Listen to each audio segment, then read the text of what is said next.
Hi guys, and welcome to my first proper YouTube video. So let's talk about this hornbeam. I'll keep it as short and simple as possible. So I got this tree at an auction and it was really cheap actually. And it sounds weird, but the main reason I bought it was for the pot. Because as you see, the pot is huge and these usually cost a fortune. The tree itself has a beautiful base, but there is a lot of flaws on the tree.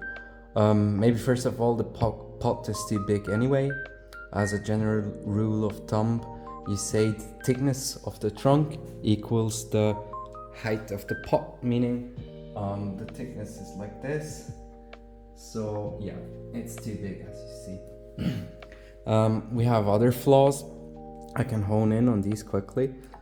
For example, we have a lot of wire bite from the previous owner. You see here the top part got wired and the wire was removed too late, right?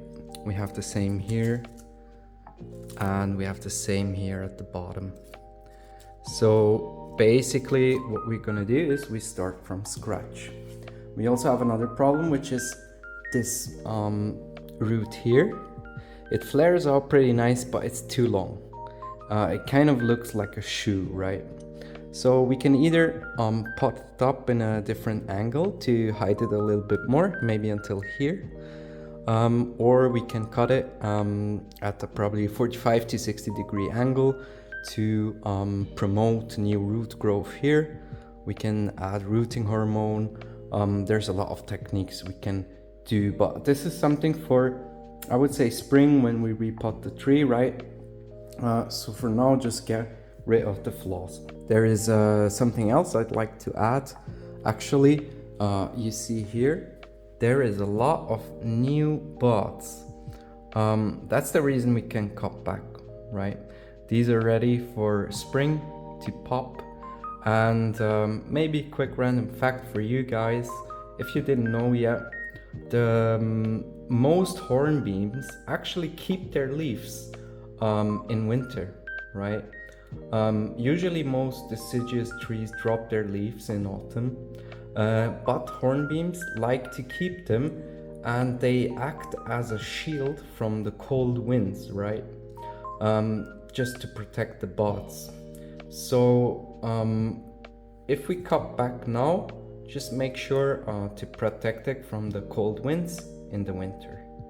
So now comes the fun part. Let's cut it back. We have new shoots here, so I can cut this off. We have new shoots here. Cut this off like here. And really important is that shoot here. This is gonna be our new leader. We have another problem with the taper on. We can wire that up in spring. I just like to do it in spring because they're more flexible, rather than risking it now to actually break up fibers and the tree losing moisture. So we will have a really nice job with carving. I also like to do that in the winter when the tree is dormant. And we have some other different flaws, like here is a big hole. There is a big hole. We have suckers here. We can handle these problems right now. This is another one that got huge wire bite. Actually, the wire bite starts here. So there is another shoot here, meaning I can cut it back to here. We do this on an angle so you don't really see the cut. Like this, that's perfect. So this one here has wire bite too. Now we have new buds here, so let's just take it off.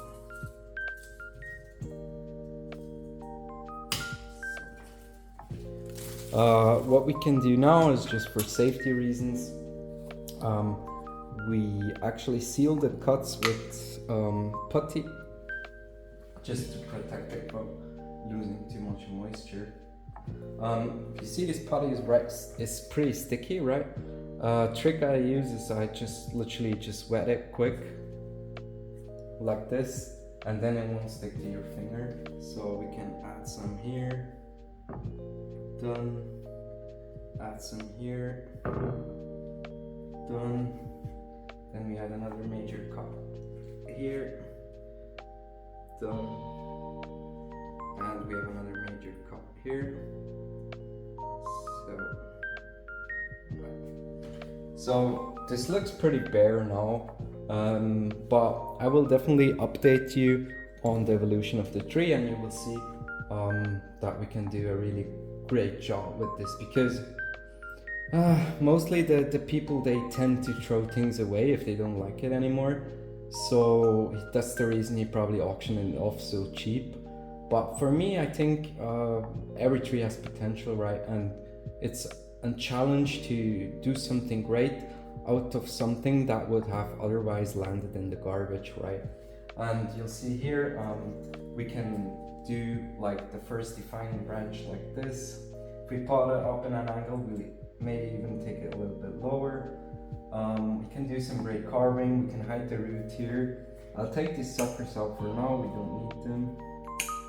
And maybe here is a huge hole in the trunk. Another trick, you can take vinegar and just add it on the moss. Because of the pH level, the vinegar will basically kill the moss. You love moss in your bonsai pot, but you don't want moss on your trunk, just because it keeps the trunk constantly moist and it might damage the bark, so it might interrupt the sap flows, which is not really good for the health of your tree. So that's it. I hope you enjoyed it, and I wish you a nice one.